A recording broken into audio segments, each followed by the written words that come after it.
MLS Aces Podcast, episode 277. And Jason Vivang, this is it. This is the damn thing. This is the week's worth of hard work of doing off-season episodes and predicting who's going to finish where and talking throughout the season and the Leagues Cup and Open Cup and CCL. And this is it. This is MLS Cup. This is of everything.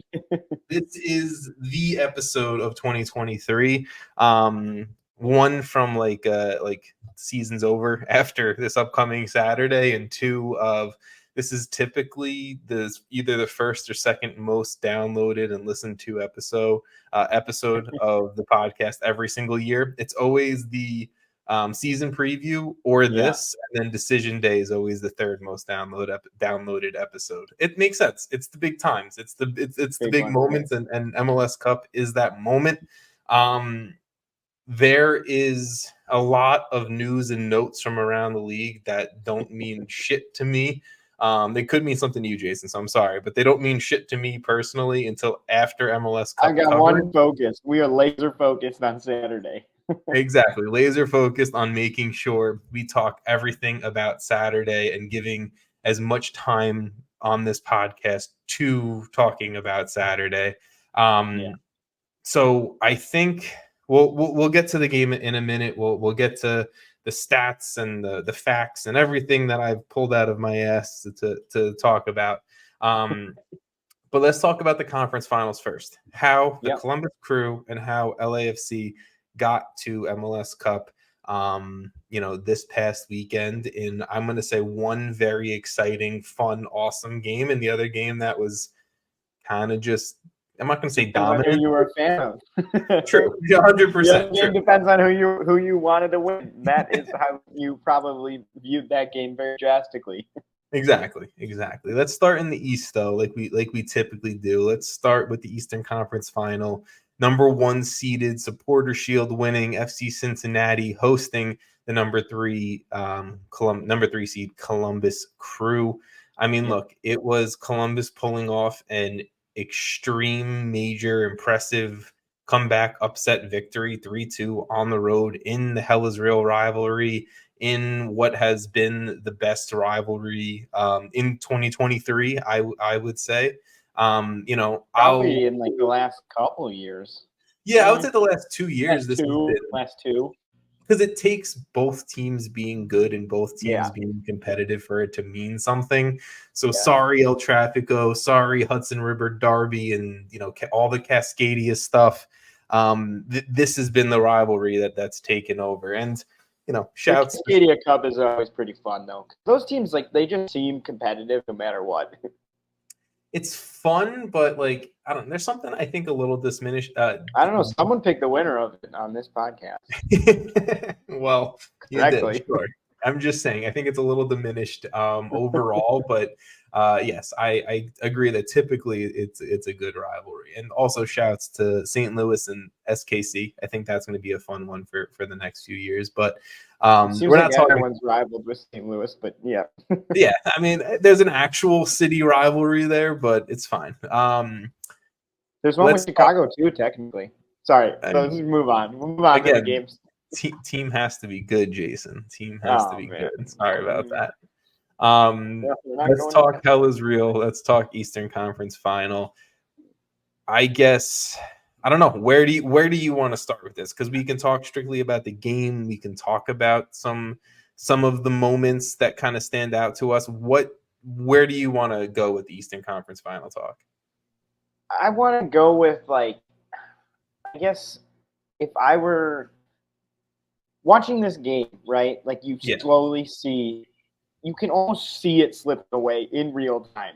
Oh, 100%. Cincinnati, right? They're up 2-0, but it's not the most confident 2-0, I would say. They had some good goals, to be fair to them.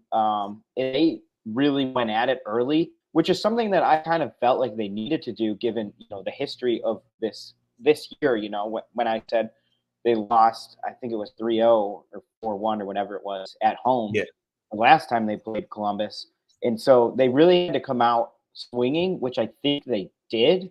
But where I felt like they started to trail off, and I almost feel like Pat Noonan is sort of at fault for some of this because there were a lot of times where you saw Lucho Acosta clearly. I mean, a lot of this was more in extra time, which the game had already, in my opinion, slipped away. Like when you give up 2 goals in the last 15 minutes of a game, and then come out just looking like ghosts in in extra time. I think everyone knew that a goal was coming there for Columbus again. But I just felt like the substitutes are where they really lost this game. And I think partially, like, not to hammer on Matt Miazga, but if he's there, this is entirely different. If they go up 2-0 and you have Matt Miazga back there, the subs are different, the confidence is different, the communication is different. You don't have that own goal happen. Which, I mean, that was a beautiful ball in. It was threatening. Yeah. Like, that kind of that could happen to anyone. But like Exactly. my point is, if Matt Miazga isn't out, if he doesn't get himself suspended, because whether you think he was, like I saw the statement from Players Association and all that, and they want accountability from the refs as well, which I think is totally fair. But that can be true. But also, it could be a deserved suspension, which if he went into that room in the refs room after the game and did do what came out, I think it was totally warranted. Now, like the total length of it, I guess, is less of a matter. But I think what I'm trying to get at is like him being there is a game changer, especially after we saw the way this started and the way it ended. Like looking back on it, like obviously beforehand you could say, MLS Player Defender of the Year on the field is better than not. But I think you saw Obi Nobodo not up to speed, clearly, did not look 100%, wasn't able to go the whole game. And then you have Matt Miazga, who's not even allowed there. You just see a lot of breakdowns towards the end when Columbus kind of smelled blood in the water and just took it to them. And I think they just continued to take it to them. And, like, if you look at all the match facts from this game, Columbus dominated the stats. They had a 3.21 expected goals to a 1.06 for Cincinnati. They took 26 to 11 shots, 8 on target versus 6, 4 big chances created, way more passes, almost double the passes, less fouls committed, more corners. Like, they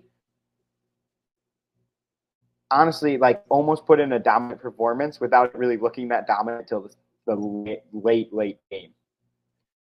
I think it's probably best to start where you're starting in like almost the post-mortem for FC Cincinnati, just to kind of wrap up their side of things, right? I think the reason, and I agree with you for a lot of it, I think Cincinnati obviously looked like the better team in the first half. They were up 2-0 in the first half. They took their chances. They finished. They were clean in the first half. I'm not even going to say they took their chances. I think they created their chances, and they created their chances by pressing the hell out of Columbus for 45 minutes. The goal scored by Brandon Vasquez was created out of a Mo Farsi, misplayed pass backwards, and Cincinnati created off of that. The Alvis Powell, the Lucho Acosta free kick goal was created off pressing Columbus into fouling, for a free kick opportunity at the end of the half. Cincinnati played the game correctly for 45 minutes, especially without Obi Nobodo to start, especially without Matt Miazga, no Nick Hagglund. We've talked about it 500 times on this podcast of who they were missing, So I think Cincinnati did everything they could for 45 minutes to keep themselves in the game. Bupenza looked great. Vasquez looked great. Lucho, Barriel, all of them. I think the thing that really stood out to me for Cincy was they came out flat in that second half. I don't think they were up to the same speed. I don't think they were up to the same pressing that they did to negate Columbus's, I think, ability to attack at high levels. And that's why in the second half, and look, we didn't see a goal until the 75th minute, but Columbus was building to that goal for so long in that second half. Chances were being created, and we saw it string together passes more and more, leading up to that own goal in the 75th minute.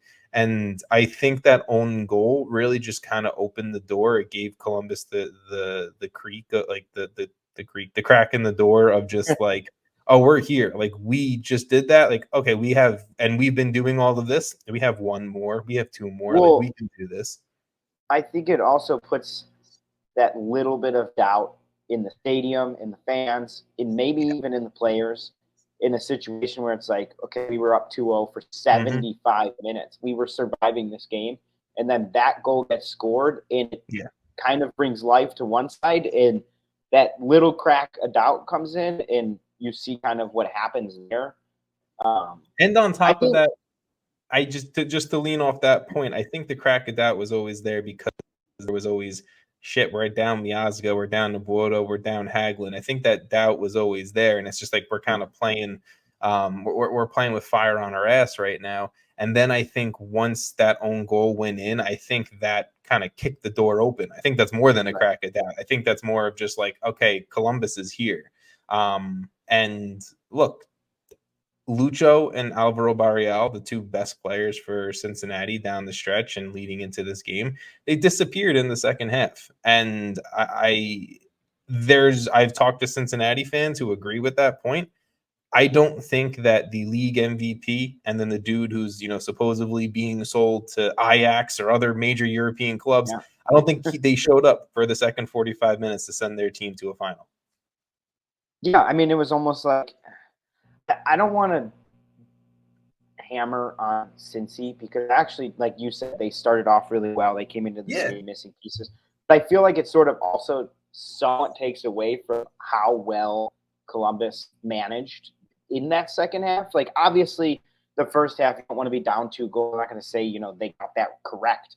But I think what Wilfried Nancy was able to do is figure out where those cracks were or were forming. Like by the end of that game, Lucho Acosta was barely moving.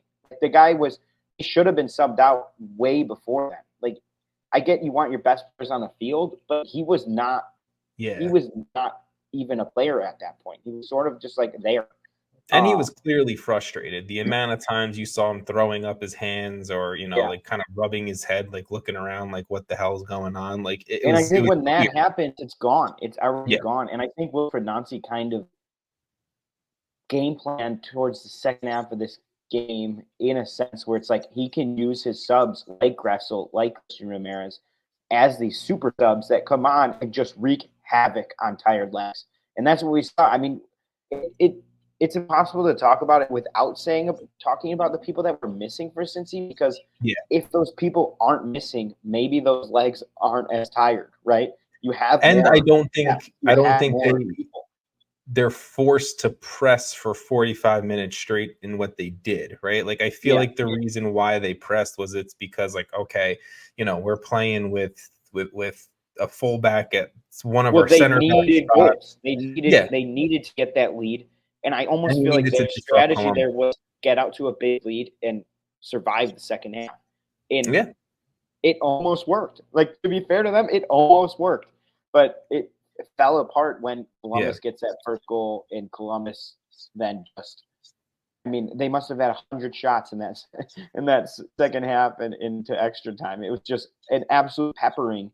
And at that point, I can barely remember a time where Cincy even got the ball across half. Like, it was just complete Columbus in the final third, just pinging the ball around, doing whatever they want, which is another thing that I've always said about Columbus.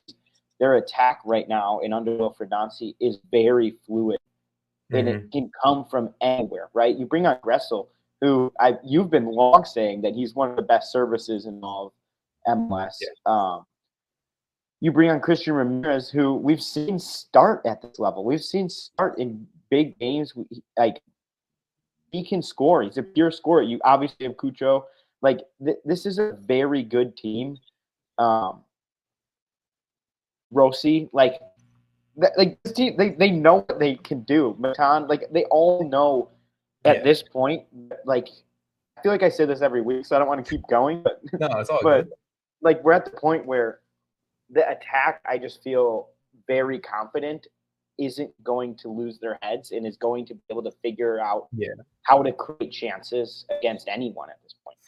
I feel like Nancy, and this is where we have to give credit to Columbus. I feel like Wilfred Nancy is one of the best managers in Major League Soccer, and I think he proved that with Montreal last year, being able to get Montreal to the spot that they were in with what clearly less than what this Columbus Crew team has now. You look at this Columbus Crew team, it's way more talent than that Montreal side. And you see where Wilfred Nancy has been able to get with more. And he took advantage. I think he stuck to the game plan in the second half. He took advantage of, Cincinnati had to make subs. Bupenza and Vasquez had to come out. Sergio Santos and Dom Baji did not do the same job as Vasquez and Bupenza. Not Ivan Angulo. I think Angulo for Cincinnati. I think it's Marvin Angulo. He subbed in over Junior Moreno, and Obi Nobuodo not at 100%, subbed in late. And Ray Gaddis, I'm sorry. But Marco Angulo, thank you. What I'm saying is Cincinnati became very limited with their depth options, especially being out, some of their top players. And I think that's what caught them late is at the end of the day, Columbus was able to out-tactic and outman what Cincinnati was able to offer, even with Cincinnati having the home support and everything like that, right? So I think you have to give major props to Wilfred Nancy. I think you have to give major props to the depth of this Columbus Crew side because, to your point, who they're able to sub on late is incredible. And I mean, look, Christian Ramirez, we have to say it, the dude's scoring game winners, and he's become the best super sub of these MLS Cup playoffs. I mean, it's incredible what he's done for Columbus. Yeah, I think it also is to the larger point is Columbus lost arguably one of their franchise cornerstones this year in Zelarayan. Yeah. They waited, kind of sold him for a pretty big price, which was great for them.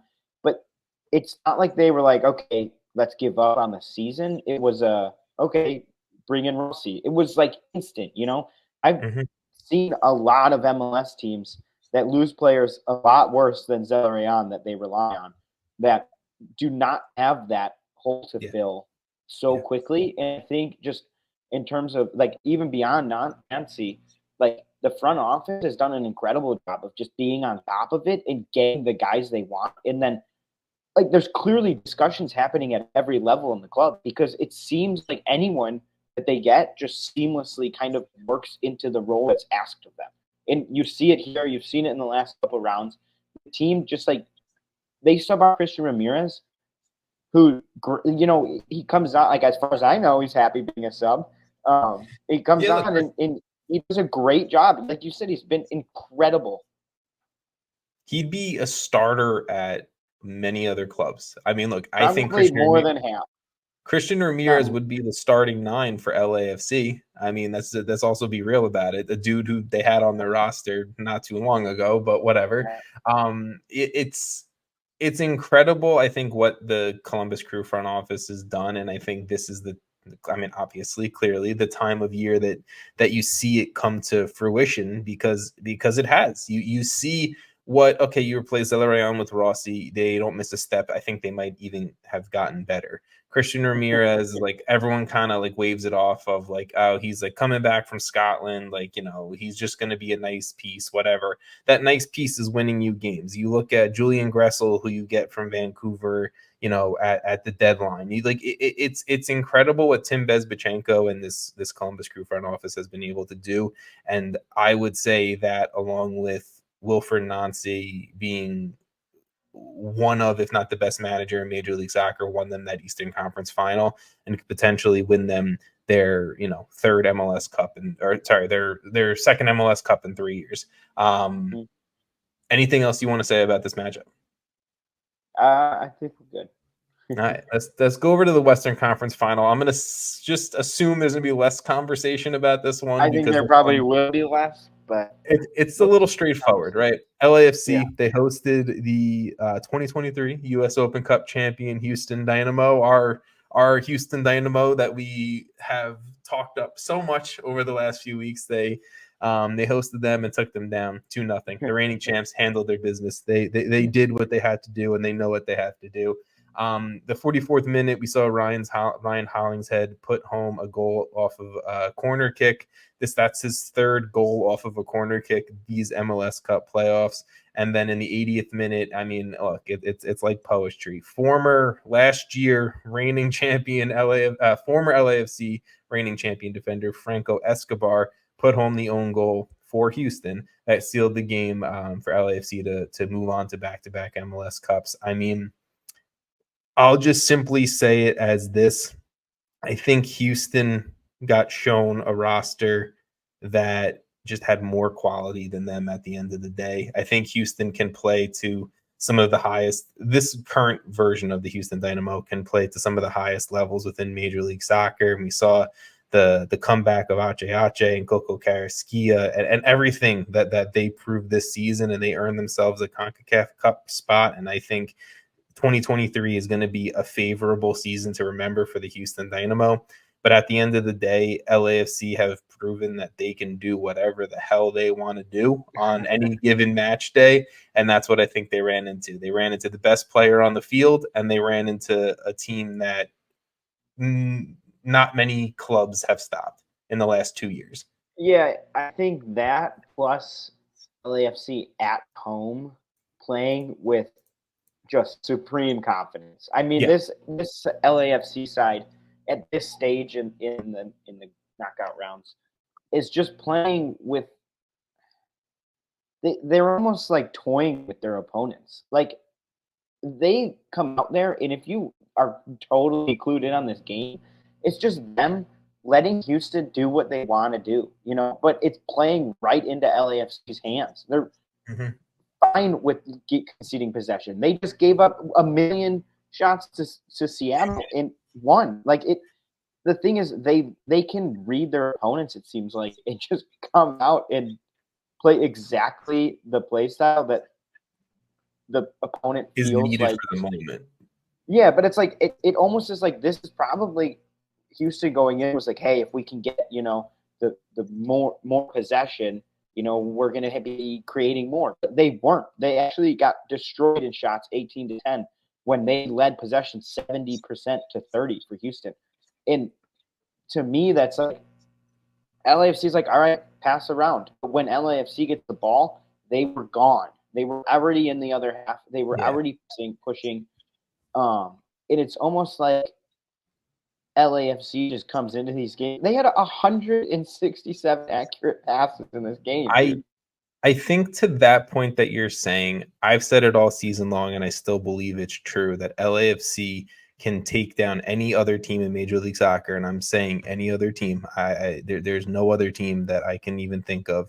They can take down any other team in Major League Soccer in multiple different ways. They will play to their strengths against that. They're one of the most versatile sides in all of 100%. But in saying that, I think the thing that they've done really well against Seattle last round and against Houston this round is hitting teams on the counterattack, is really just getting their talent, Dennis Bouanga, right? Getting him in space and getting him past fullbacks that are pressing up the field.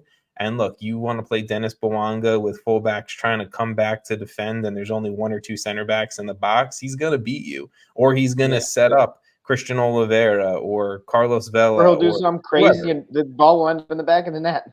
Or they're going to win off corner kicks, right? Because like I said, Ryan Hollingshead, he has 3 corner kick goals this playoffs. Jesus Murillo had a corner kick goal against Vancouver in these playoffs. Like they'll also beat you that way. Like they will take you down and they will score goals and take you down in multiple different ways.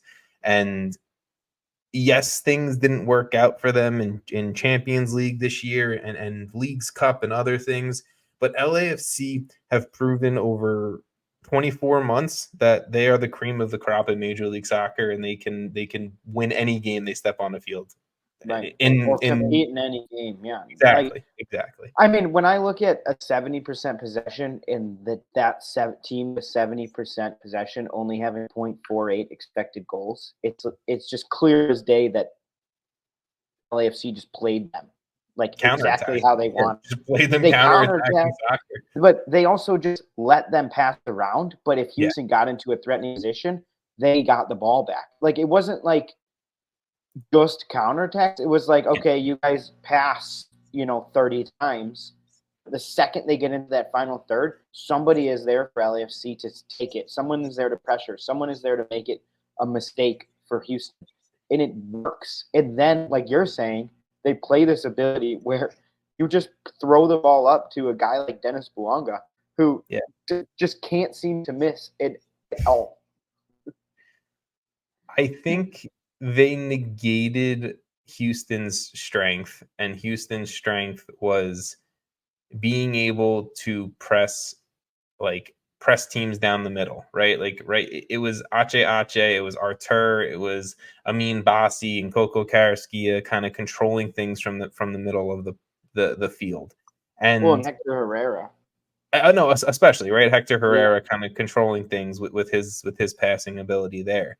I think they disrupted Ache. I think they didn't allow Carrasquilla or a Griffin Dorsey or an Amin Bassi to really kind of get things going, whether it was kind of passing in the middle and then, okay, we're going to press this, spread this out wide and kind of, the way we've seen Houston score a ton of goals is getting control in the middle. Okay, we see an opportunity with Dorsey or Bassi running on the outside.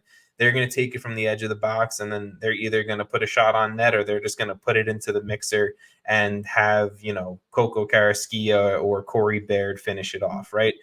LAFC didn't allow Houston to do that and play their game, which is how we've seen Houston, go past every other team that they faced in these playoffs. So to your point and to our point, LAFC let Houston have the ball, but didn't let them play their game, which I think shows how talented they are. I feel like a lot of times Houston goes for that, dominant in the midfield, line-breaking pass to their attackers to then either put it back into the middle for someone to finish off, like maybe Corey Baird or whoever. Yeah. And it felt like to me, LAFC was like, okay, dominate your midfield all you want, but we're going to be here for when you try and make that pass. Exactly. And that pass never opened up really for Houston, and they didn't have an alternative. I still stand by this point. I would take, if we're talking 2023 season, I would take Houston Dynamo's midfield over most other midfields in Major League Soccer. But if I had to pick another midfield that I feel like could balance them out and not allow Houston to take over the game from that midfield spot, it's Ilie, it's Kellen Acosta, it's Timothy Tillman, and it's LAFC's midfield. And I think, they did that, and they did a great job. That's an annoying midfield too. That's it's not only a talented midfield, it's an experienced midfield. 100%. And annoying. I mean, look, Kellen Acosta will piss people off. So 100%. Well, we love Kellen, the big Kellen Acosta podcast. 100%. You have anything else you want to say about this Western Conference final before I'm going to dive into it, bro? It's MLS Cup time. We have 30 minutes that we can talk strictly MLS Cup. Let's do it. It's time. It's here. Columbus Crew hosting LAFC this upcoming Saturday at 4 p.m. Eastern. It's Saturday, December 9th at Lower.com Field in Columbus, Ohio. The game is going to be available on MLS Season Pass on Apple TV, Fox, and Fox Deportes.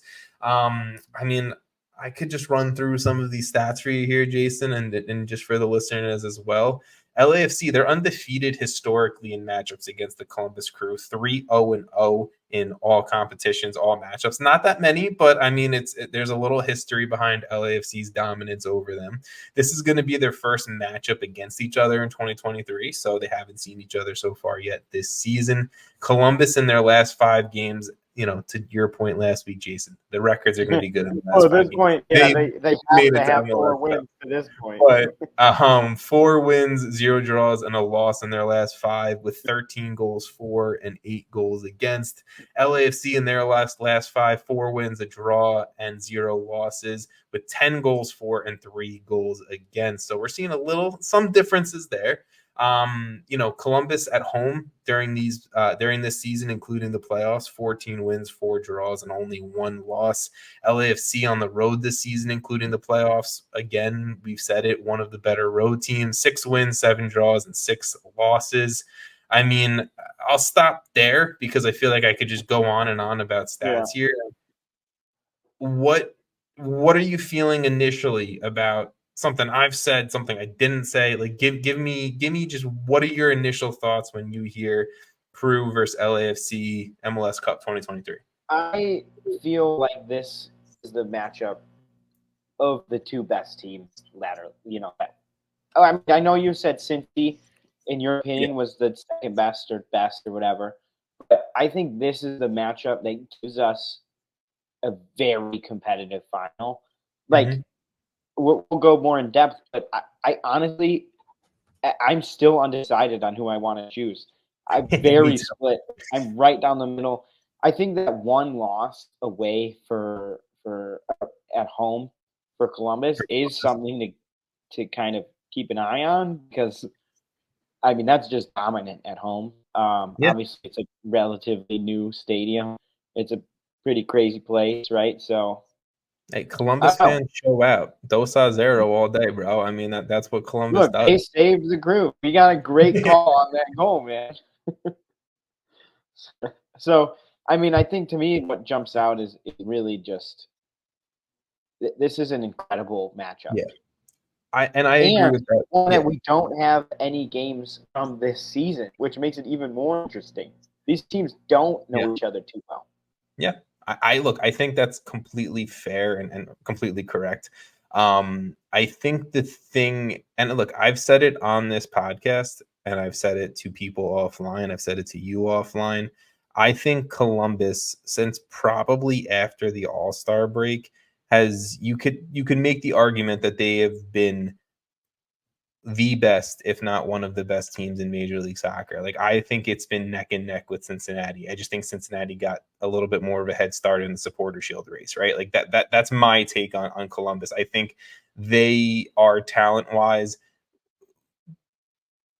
I'll say they're the best team in Major League Soccer. I think, yes, you can find. I think Dennis Bawanga is going to be the best player on the field in this game, but I think you can go like for like all the way down to the subs, and Columbus will probably have a deeper, more talented roster at the end of the day. Let's do that. I mean, look, we will do that. Do you want to dive into that right now? I would say, like, Dennis Bawanga, probably the most talented or best player on the pitch, but you could argue that Columbus maybe has the next 2 or 3, if not more. Like 100%. And after that's what I think makes this matchup so exciting, is because I said it before about LAFC. They've proven they can do whatever the hell they want, be competitive, win any game in MLS over the last 24 months, going up against the team that I think has the most talented complete attack, going up against the team that I think has a very strong midfield. And look, there's weaknesses for Columbus, just like there's weaknesses for LAFC. But I think this is going to be a fun game for neutrals, fun game for guys who host podcasts. I mean, like, this is going to be a fun game to watch. Jason and I will go through kind of block by block, like how we think Columbus and LA compare. But, I don't know. Do we want to dive into that now? Do we want to talk more?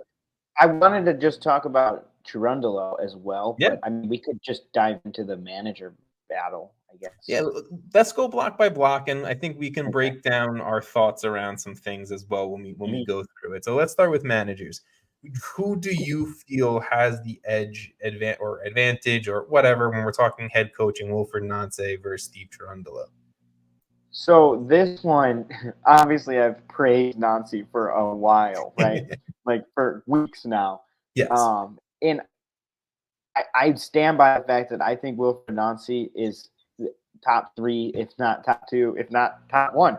But I think what we see out of him is just this ability to game plan really well, substitute really well, and I think doing those things is not only the role as a manager, right? Like what he's able to do and what he's able to like inspire in his players is just.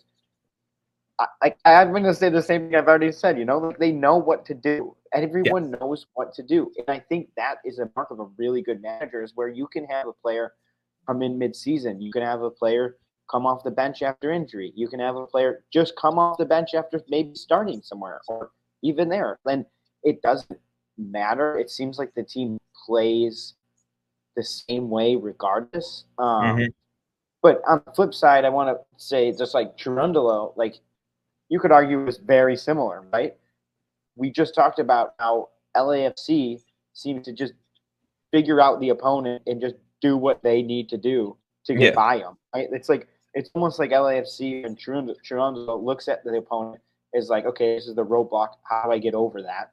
Figures out their weakness and then exploits the weakness. It almost lets them feel like they're playing the game they're supposed to be playing, right? It's like the opponent is like, I'm the roadblock. Like this is I create. Like, no, this is how we're doing it, and everyone's going to know what they're doing. Everyone's know where they're going. We're going to have an attack that's pretty free, where anyone can get on the ball, where people are running in late runs up to the box. LAFC is more like, there's your weakness. Now you guys are going to think you're playing your game, but you're really just playing straight into our hands. So I mean, which is why this game is going to be a ton of fun, 100%. So sorry, continue. Yeah, well, I mean, I think the manager battle almost is one of the most interesting parts of this game. And I don't want to just like take over the whole thing for you to talk. But no, I mean, look, I agree with the points that you're making that LAFC are a very adaptive yet dominant team, where Columbus is a very this is how we play and dominant team.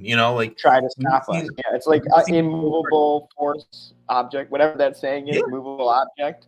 Yeah, unstoppable force. Yeah, I got you. Yeah.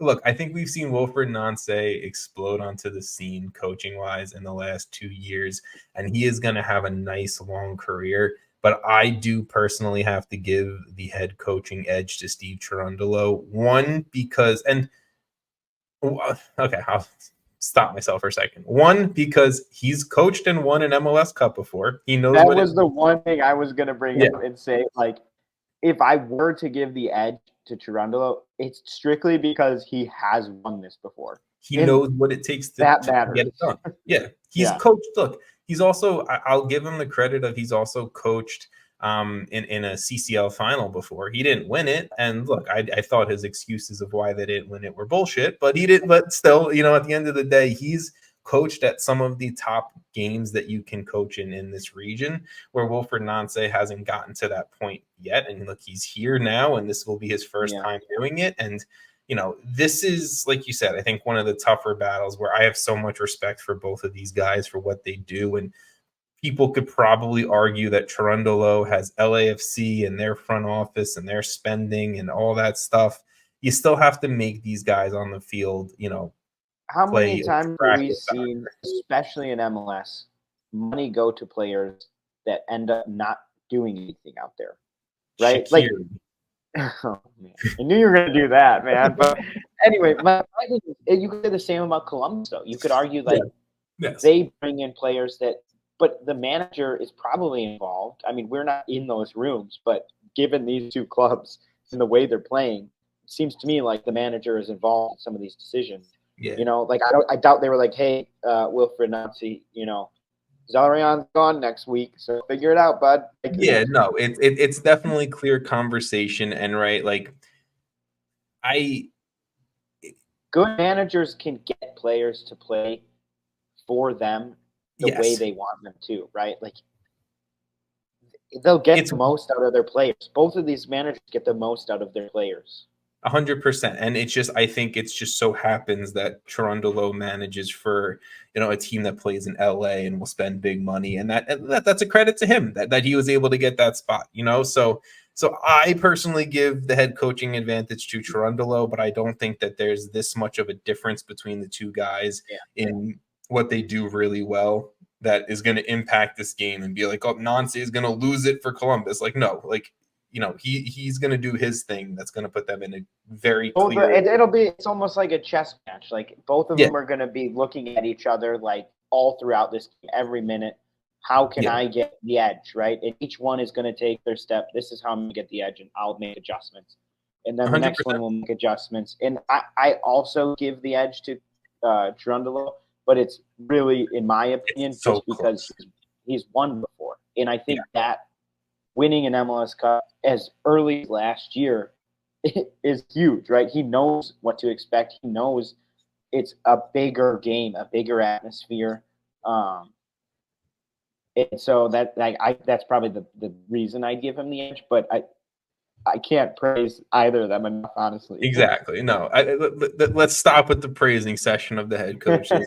They're both very good head coaches. We said game's won on the field. Exactly. And on the field, let's start in net, where I guess maybe it's the least on the field of all the positional players out there. But I don't know. Maxime Crepeau basically won MLS Cup last year.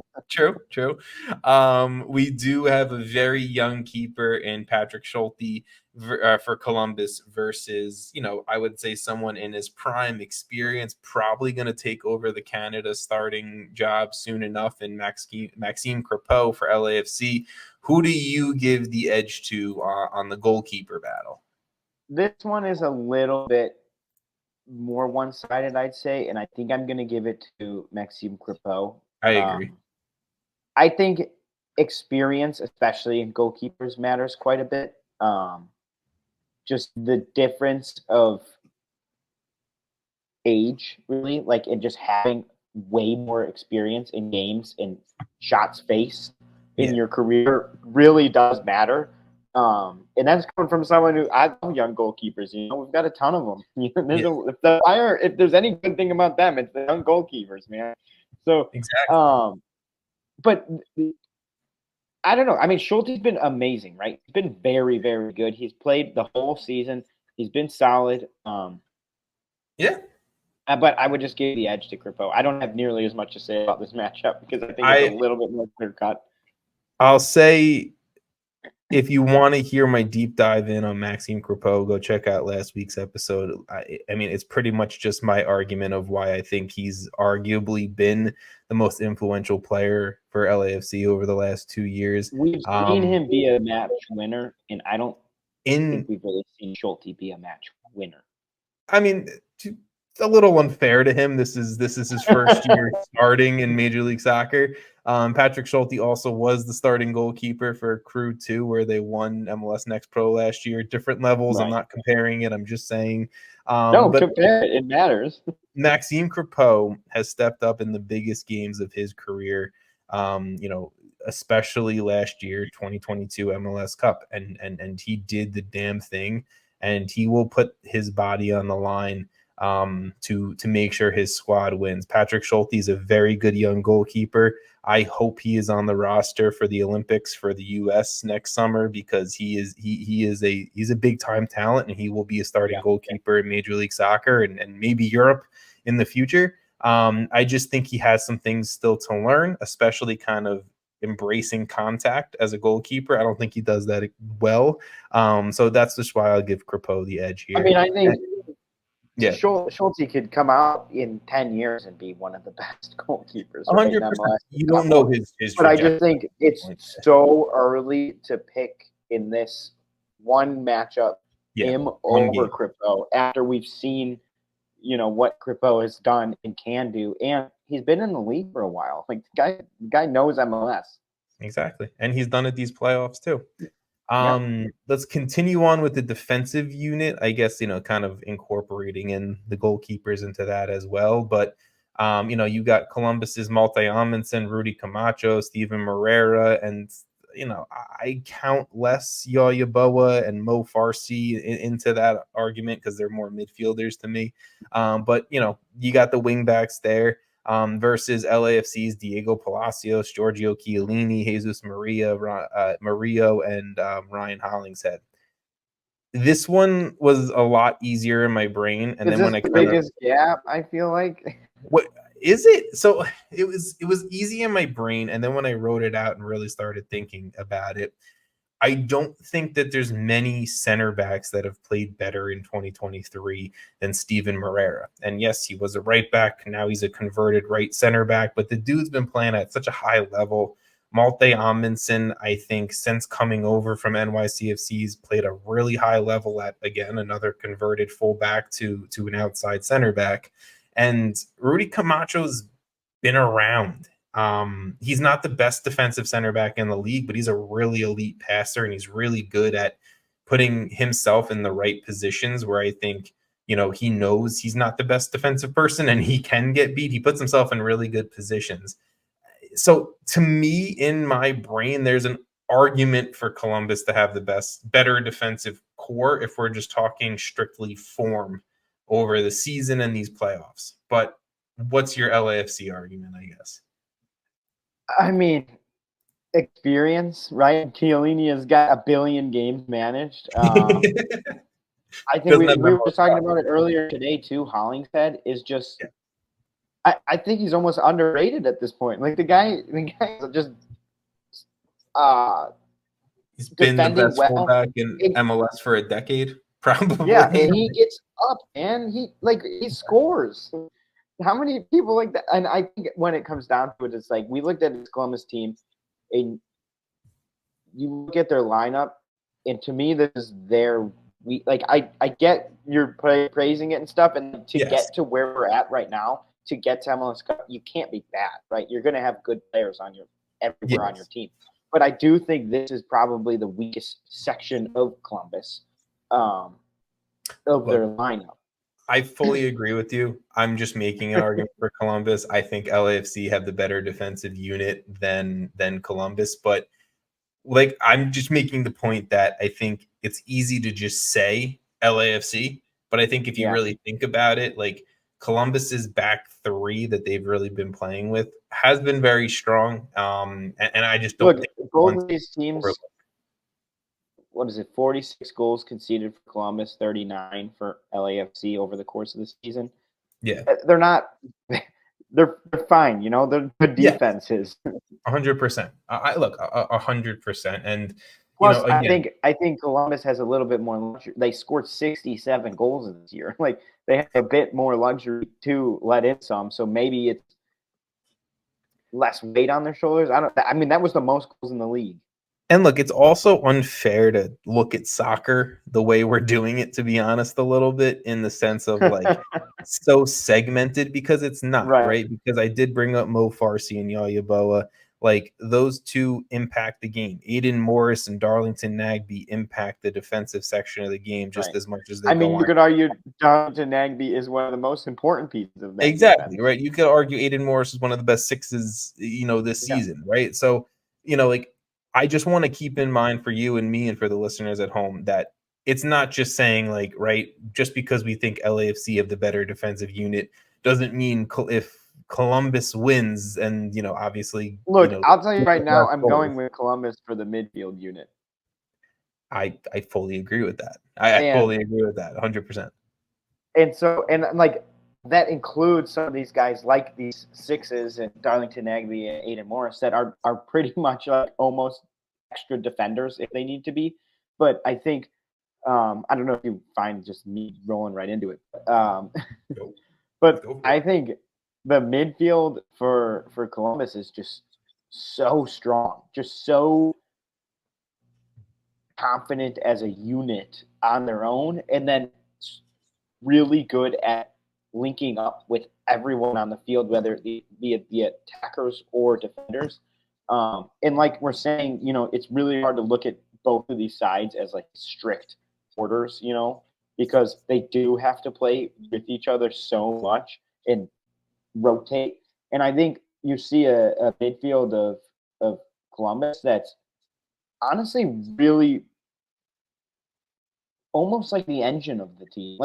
They score a lot of goals. Their attackers are very good, but a lot of those chances are created through someone like Aiden Morris, through Mo Farsi, Darlington Nagbe. They're created there. They're created in that midfield.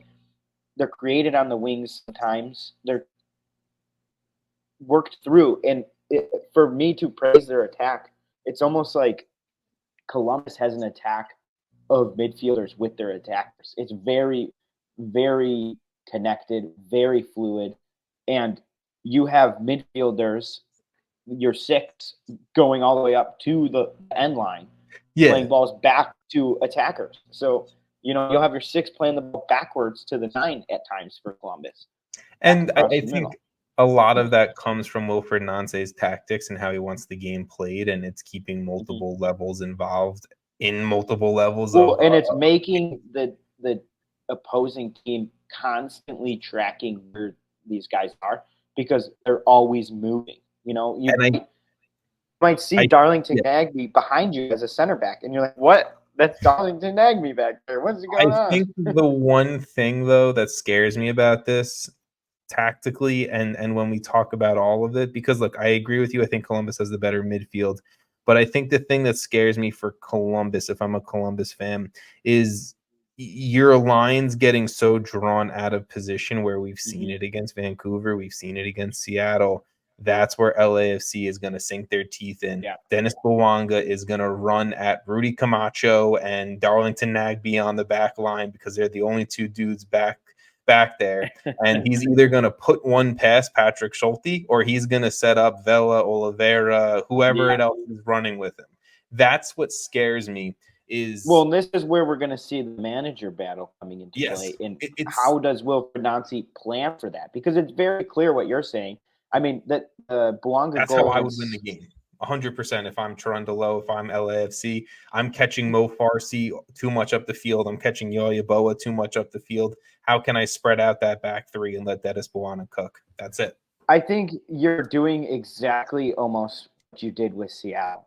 It's almost a complete, perfect repeat of that performance that LAFC can sort of replicate because they let Seattle, who also has a very potent attack, who also has midfielders who push up and get involved in attack.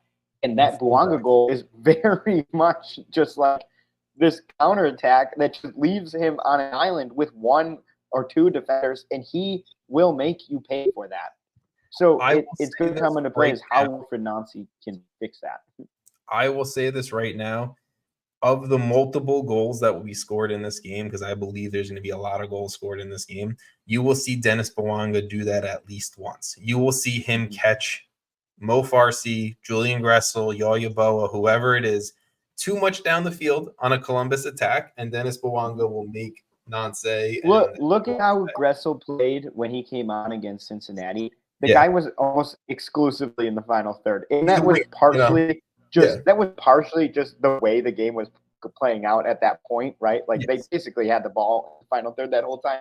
But if Cincinnati, by this point, LAFC is able to notice that, pick up on it, and then get the ball, quickly push it up like they are clearly known to do and like to do, then you're going to have probably a few times where it's Bouanga or Oliveira or Vela even just like finding themselves one-on-one with the defender with, no one else to be behind them but the keeper.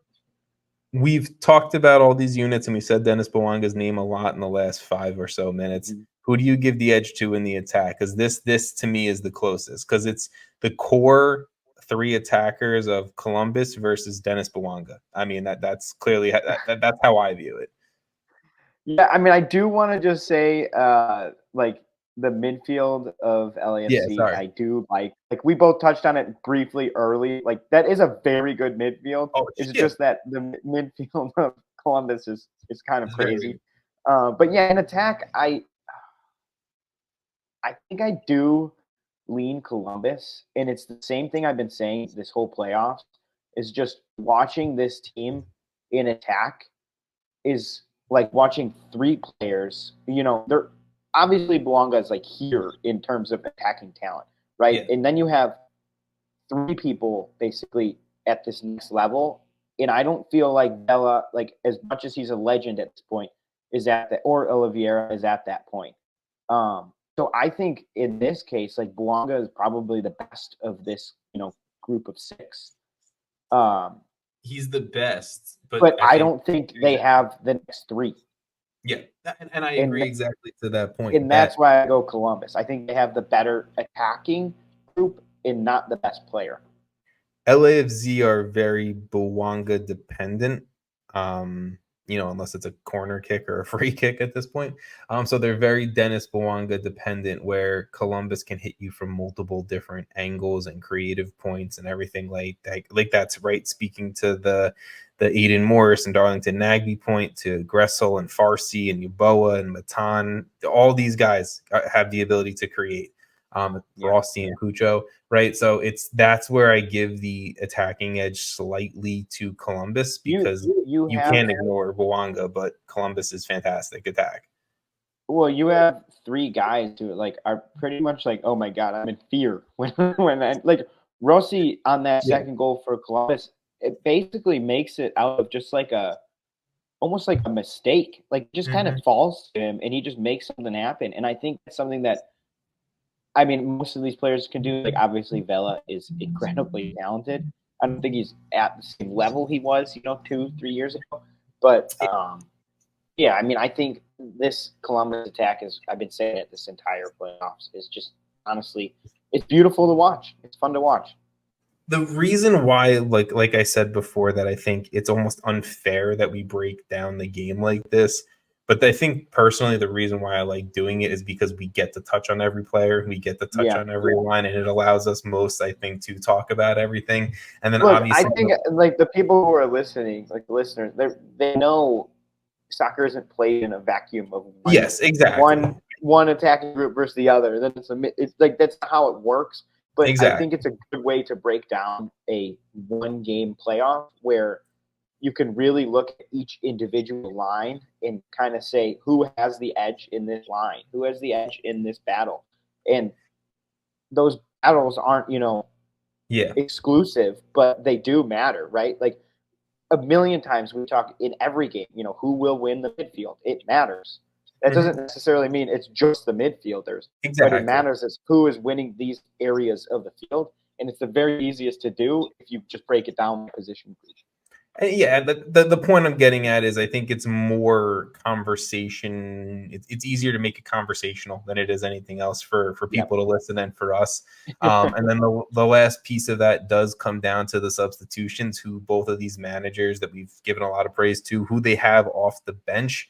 For Columbus, we've mentioned a few of the names already. It's Julian Gressel, it's Christian Ramirez, it's Sean Zawatsky, it's Kevin Molino, it's Trebeko, their new center back. Versus on the LAFC side, you got Bogush and Mario Gonzalez and Felipe Krastev, Aaron Long. He's still running around that LAFC back line. Right? It's I think it's again, the same thing I'm gonna say about a lot of these groups is two very strong groups that I think you can argue both sides for. I personally just give the substitution edge to Columbus for the pure sense of we've seen Columbus's substitutes impact games more than LAFC substitutes. And Christian Ramirez, man, it's Superman. It's Superman. That's it. Yeah.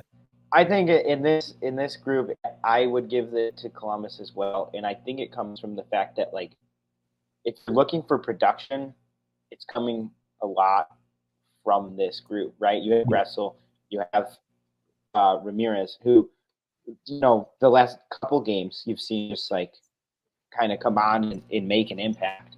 And I think it's partially the way the games are being played, right? I don't know if your subs is concerning in a game where you're up 1-0 and kind of do exactly what you want, like LAFC did against Houston for most of the game and then went up 2-0 eventually.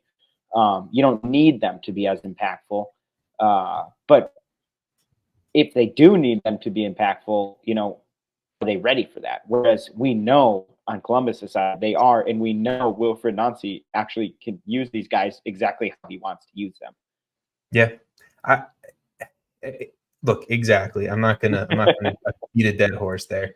I'm gonna just kind of lay out a little bit for the listeners here how the teams got here, and then what MLS Cup has looked like for these teams in the past a little bit. While hopefully I can give you some time, Jason, to also. I don't know if you've made your decision I yet. Made my prediction. Okay. Yeah. I'll still lay it out for the listeners and stuff. So the path to MLS Cup for Columbus, obviously, if you've been listening to us throughout these playoffs, we've covered it each and every round, but just if you haven't, one, go back and listen because that's nice. But two, Columbus, they took down Atlanta United 2-1 in that first round, kind of 3-game series. They went on the road, took down Orlando City 2-0, and then obviously, like we chatted about before, taking down the Supporter Shield winners FC Cincinnati in a Hell's Real rivalry in the Eastern Conference Final. Where for LAFC, I think things have probably come a little bit easier. I would make the argument you sweep Vancouver in 2 games for that first round matchup. You take down Seattle 1-0 on the road, then you host the Western Conference Finals against Houston, and you beat Houston 2-0 to make it to back-to-back MLS Cup finals, which is a point we haven't really said much, but is a very key point to talk about, that they were literally just here, almost 365 days ago. And a lot of that core team is back playing in this game. They played together in this game. They know what it's like. LAFC have 8 players from last year's MLS Cup who actually played in the game. There's others like Chiellini who didn't play in last year's game but was around the team. 8 guys who actually played in MLS Cup last year. Playing again, most likely in MLS Cup 2023, where, Columbus, let's not forget, they won an MLS Cup in 2020. They only have 1 player from that 2020 side in Aiden Morris, who it was his breakout game, who played in that game and who's back. But they have others like a Darlington Nagbe and a Julian Gressel who have won and played in other MLS Cups in their career. So it's not that they don't have the experience on their side as well. Just quickly run it back to Columbus. This is their 4th MLS Cup all time. They won their 2008 MLS Cup over the Red Bulls. They lost in 2015 to Portland, and then, like I just mentioned before, winning the 2020 MLS Cup over Seattle. And then LAFC, this is their 2nd MLS Cup. This year, I mean, they haven't had the easiest of, I think, squads to face, with Philly last year and now Columbus this year, but they know what it takes, and Cherundolo and this team's around. So, I mean, do you have anything you want to say historically about the runs this year? Anything else before we really get into our predictions and why? I'm just trying to give the full context to the people, Yeah, I mean, I think the context is good. I don't know if I have necessarily anything to say, like, historically, besides the fact, like you said, there's a lot of guys who were here last year. Yeah. And like we know experience matters in these games. But last year was at home. True. This is on the road. They haven't had to do the big game on the road yet. Yeah. And they did in CCL and they kind of shit the bed, but it is what it is. Does it my one point that I want to say that I thought about before when you were talking is, does it make you nervous that LAFC, Steve Cherundolo, this side, so far in finals this season, if you want to, say the CCL final, and you want to say not Leagues Cup, you want to say Campeones Cup, right? That is a one-off final. They are 0-2 in those finals. Does that make you nervous at all? No. Okay. I think they're, I don't want to say it's like a different level of competition, because I don't personally think that Columbus is that far down from there. But I don't think it's like a situation where Cherundolo just like freezes up or something, or like the players don't know how to play in a big game, because we know they know how to play big games. We know they have experience, and like, sure, that isn't a great track record in that situation in a big game like that. But yeah. I don't think it's like, for me, a cause for like major concern, because like you said, I mean, they won MLS Cup last year.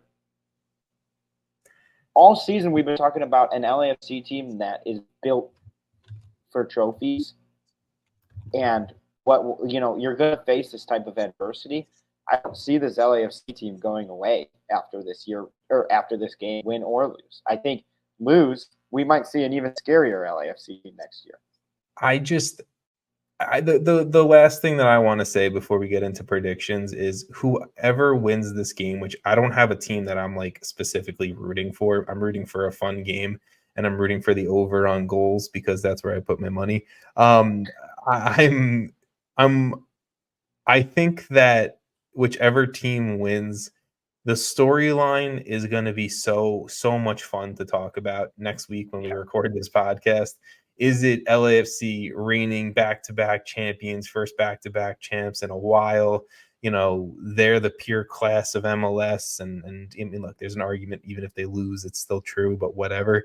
And then for Columbus, Wilfred Nancy, you know, gets pretty much kicked out of town by Montreal, moves to Columbus. He's put this team at a different level, and Darlington Nagbe's won another MLS Cup, and like there's so many fun storylines for both sides that whichever team wins this game, I'm more excited to talk to you next week than I am. It's gonna I be am a fun recap. Yeah, it's gonna be a fun recap. I have a randomizer up on my screen right now with both of our names on it to see who's going to might pick regardless. It's not going to matter to me. That's fine. I just want to make this as clear and fair as possible to everyone listening that I'm clicking randomize now. Share the screen. My name's first.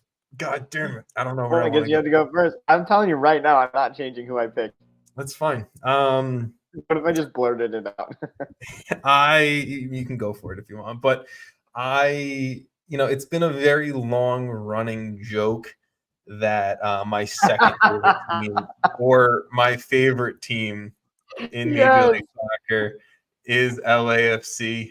That's amazing. That's some love to you, Jason, and that's some love to Sam as well. So I'm going to stick with the black and gold of my heart, and I am going to stick with LAFC. I think they go back to back. I think they show their class. Cherundolo and this entire squad that was there only a season ago. I think LAFC does the damn thing on the road and takes home MLS Cup. This worked out. There you go. Real well, because I'm picking Columbus. I picked them every step of the way. I think that they're a team that just like you can just green it now. Put it green. Got you. Don't worry. I'll make it green. That's more for the listeners for our notes. I've been highlighting. Oh yeah, they're about like, what the hell did he just correct say? Picks in green and our incorrect picks in red. Which I think. No, I think Columbus. I've been on their train the whole time. I think they're incredible. Like I think even from mid-season, we talked about how good this team is at their peak, and I don't know. I think they have the edge. I mean, look, if we want to tie on our postseason picks, I need LAFC to win. So that's what it's come down to, and I'm okay with it at this point. I have 11 wins. You have 10. Yeah. Do we want to predict a score line? Because I can go with that because I think this is going to be a high scoring game. Like I said, I bet the overs on goals.